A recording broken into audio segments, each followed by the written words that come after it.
In the 2010 population census, it was found that only 19.2% of Chinese residents surveyed spoke dialects frequently at home. And in this group of people, only 2.7% were in the age group 15 to 24 years old. Are Chinese dialects at risk of becoming extinct in Singapore?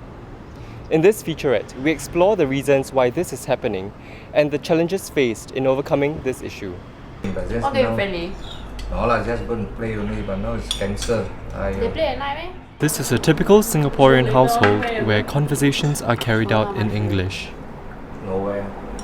Conversely, families like Miss Ng's, where dialect is still used on a daily basis, are perishing in Singapore.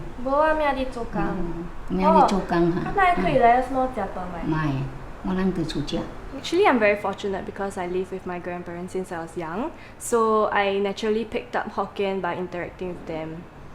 And I think it's a more heartfelt way of communicating with them as well. And it also allows me to learn about my culture, and it's something quite close to my heart.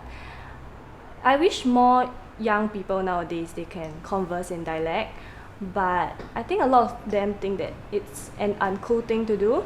So it's a pity that a lot of young people nowadays they don't converse in dialects anymore. While the use of dialects connects us with our ancestral roots, its use was not considered pragmatic at a time when Singapore was undergoing rapid modernization in the 1970s. In 1979, the Speak Good Mandarin campaign, launched by then Prime Minister Lee Kuan Yew, encouraged Singaporeans to use more Mandarin and less dialect because it holds more economic value.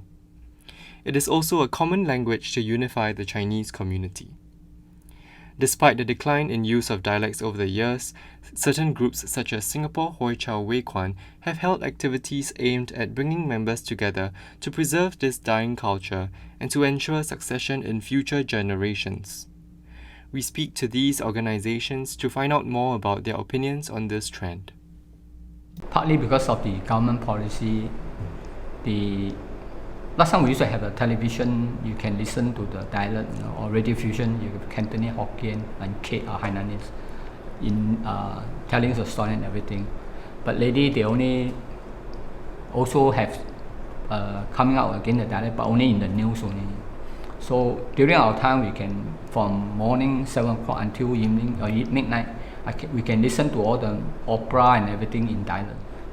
We also need, as they say, everybody in Singapore, the renewal of the association, we need to new blood to come in, youngster to come in, to carry on it, because this is a culture and also the thing from the old ancient people that passed down here. We have to continue the thing, to let it go on. I think the government also support this thing, but only thing is they don't support you at the front. They only when you organize this and that. It is indeed heartening to see groups like the Singapore Hoi Chau Wei Kwan actively bringing back the use of dialects in Singapore. However, what does the future hold for dialects in Singapore given that it is slowly becoming an extinct language? We speak to sociology professor Chua Beng Huat from NUS to find out more. The death of the dialect, so to speak, is a long process, largely because of economic determination. Also, of course, the BAP had a very heavy hand in killing it by banning it in broadcast. I think that's very serious, because children stop hearing the language. Parents also don't know. Parents go to formal school education. They start using Mandarin English at home. Even very bad English, they use English at home. Right? So it's been a very long process that is probably start, as I say, if you trace the beginning of Mandarin being taught since the 1920s, and English medium education expanded very quickly since the 1960s. So it's a long process of slow disappearance. Can it be revived? No, because there's no point. Other than, as I say, for a bit of nostalgia and a bit of very marginal claim of being Chinese. Just learn the Mandarin, learn it well, and you can claim all the Chinese you want. The truth remains that dialects lack utility in today's economy and continues to decline within a culture of pragmatism.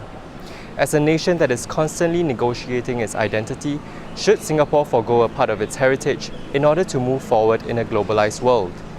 Furthermore, most efforts to preserve dialects may not be sustainable in the future, given the uncertainty in succession of clan associations. Will dialects eventually become extinct in Singapore? Only time will tell.